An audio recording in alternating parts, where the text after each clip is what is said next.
రాజకీయాల్లోకి సేవ చేయాలనే ఆలోచనతో రావాలన్నారు బీజేపీ స్టేట్ చీఫ్ రామచంద్రరావు. రాజకీయాల్లో విద్వేషాలు, అసభ్య పదజాలం ఉండకూడదన్నారు. ఈ రోజుల్లో రాజకీయ నేతలు హంగు ఆర్భాటాలతో హడావిడి చేస్తున్నారన్నారు. ఇక బీజేపీ రాష్ట్ర కార్యాలయంలో పండిట్ దీన్ దయాళ్ ఉపాధ్యాయ వర్ధంతి కార్యక్రమంలో పాల్గొన్నారు రామచంద్రరావు. దీన్ దయాళ్ త్యాగంతోనే బీజేపీ అతిపెద్ద రాజకీయ పార్టీగా ఎదిగిందన్నారు. దీన్ దయాళ్ జీవితం రాజకీయ నాయకులకు స్ఫూర్తి అన్నారు. మోదీ సర్కార్ ఇచ్చే పథకాలు కూడా దీన్ దయాళ్ ఆలోచనలకు అనుగుణంగా ఉన్నాయన్నారు బీజేపీ చీఫ్.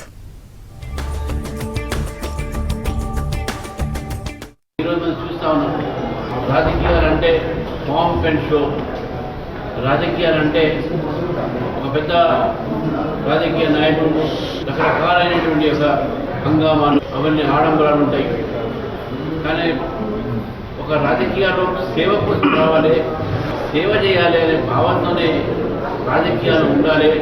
ఏదో డబ్బు ఉంది కదా మనం రాజకీయాలు కావచ్చు, ఆడంబరం కావచ్చు అనేటువంటి ఆలోచన వాటి లేదు.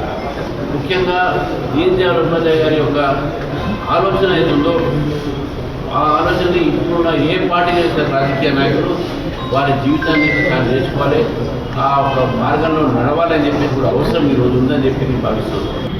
రెండోది ఏకాత్మత మానవతావాదం అనేటటువంటి ఒక ఆలోచనని వారు విజయవాడలో అనేక సంవత్సరాల కింద అక్కడ పెట్టడం జరిగింది. 50 సంవత్సరాల కింద 50 అంటే జనసంఘలో వారి 50 సంవత్సరాల ముందే విజయవాడలో ఏకాత్మత మానవతావాదాన్ని వారు అక్కడ దాన్ని తీసుకువచ్చి ఈరోజు అదే ఏకాత్మత మానవవాదం భారతీయ జనతా పార్టీ సిద్ధాంతమైంది.